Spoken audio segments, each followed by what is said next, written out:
Welcome to BDSM, Bloody Dreadful Shite Movies. This is Chris. Hello there. Silent scum! And some people say he has questionable taste in movies, so he's on a mission to find out if this is true by watching the most painfully bad movies he can find to see if he can get any pleasure from them. You using the whole fist, Doc? Just relax.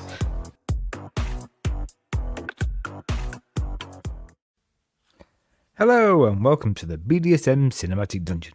I hope you're all well. And this time, I'm going to subject myself to 2009's action horror Against the Dark, which has a rating of 3.1 out of 10 and a runtime of 1 hour 34 minutes. And it stars... So please welcome action star and hero, Steven Seagal. Who's that?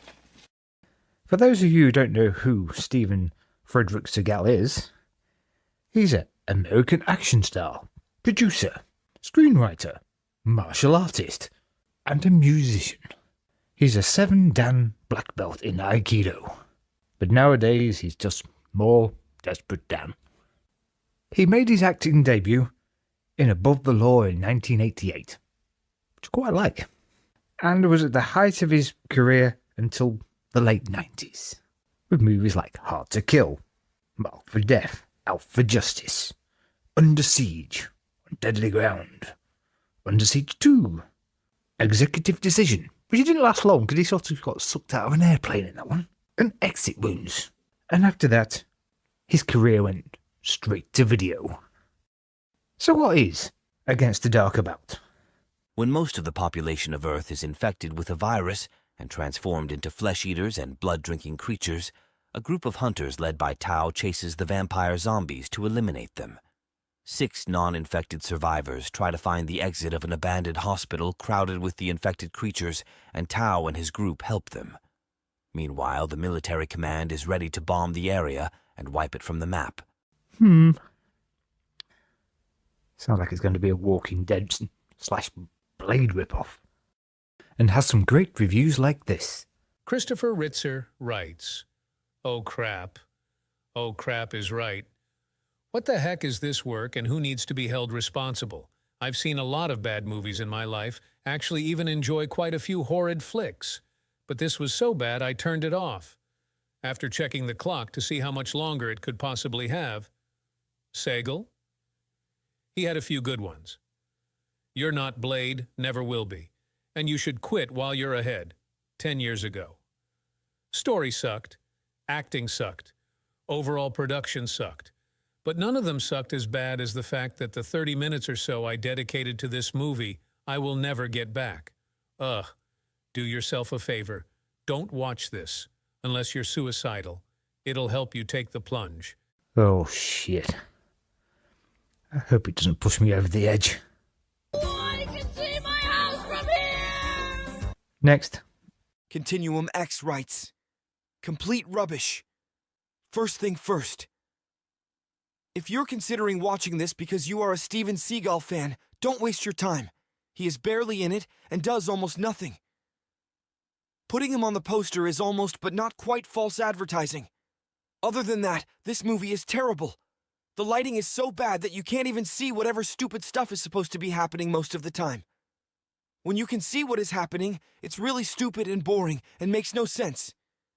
It's maybe 15 minutes worth of movie that goes on for 93 minutes. The remaining 78 are just padding. It's really boring. The acting is bad. The editing is terrible. It doesn't even have good fight scenes. The only good thing about this movie is that it ends." So at least I've got one thing to look forward to. The end titles. I wonder if Against the Dark could possibly have any 10 out of 10 reviews. And it has one. Fuck off. Dolomite writes, "Needs tighter editing. Not bad, not great either. A lot of doubts I had with Against the Dark were confirmed when I watched it. Its general ideas are outweighed by obvious budget restraints. Although for a low-budget STV release, it was okay. The look of the movie, cinematography, music and FX were all competent. It just needs tighter editing and maybe a few more subplots, something I thought I'd never ask for, given the overabundance of filler plots in more recent Seagal movies. For once, a bit more plot wouldn't go amiss, other than people wandering around corridors, waiting to be attacked, then rescued, the end. David Cronenberg pulled off a similar trick in Shivers by adding offbeat dialogue and situations. The director of Against the Dark is no Cronenberg, and I'm sure you know by now that although billed as a Seagal flick, his screen time amounts to about a third of the running time, although the fragmented plot ensures that nearly most of the cast are only ever seen roughly the same length also. Seagal is fine in the role of Tao, master swordsman, and vigilante, and one can only sit back and wish that he had more screen time and more ass-kicking to do, but he does do a fair amount here. The other actors around him are okay, but nothing to write home about either. I was surprised at the gore factor, quite Romero-ish in places, but hardly anything to keep KNB awake at night. With a little bit of editing and more choice dialogue, this movie could have easily held its head up amongst the likes of lower-ranked zombie fare like Diary of the Dead or 28 Weeks Later. As it is, though, it's sadly a horror movie whose sole attraction is a star who is hardly in it. It's still a lot better than Kill Switch, though. Big Lee gives Against the Dark a 7 out of 10, only for the presence of the stout sensei. That really wasn't a review. It was basically just a list of what was missing, which could have made it a 10-star movie. Right, I best grab some popcorn and watch this bitch. If there was anyone left, they would have come for us already. It's just us and them. Vampire hunters. Ex-military guys who were trained to kill. Led by a master swordsman. We're here to decide who lives and dies. Will stop at nothing to save the human race. We're gonna make it, even if it kills us. No.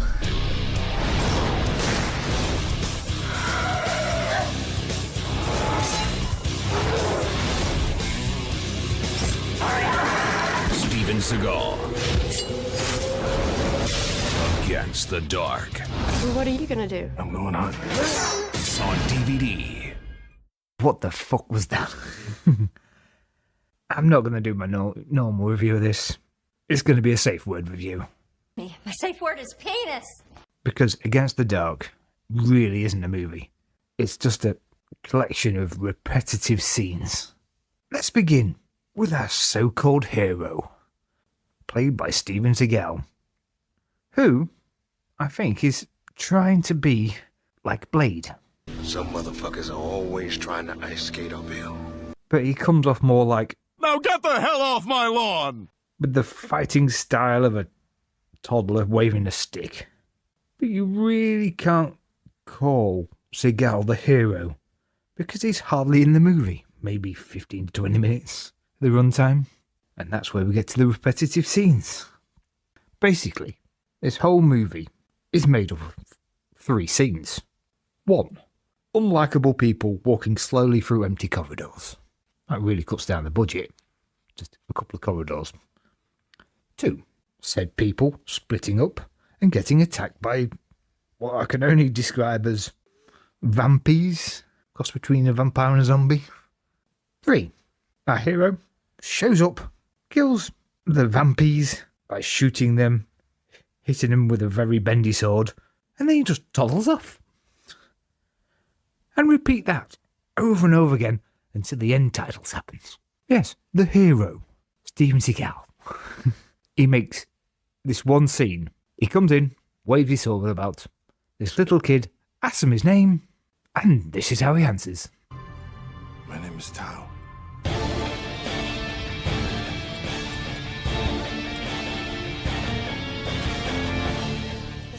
I've got to use that music sting. Every time I say my name, I'm going to use that sting. I'm going to program it into my phone. I wish I could do it voice activated. My name is Chris.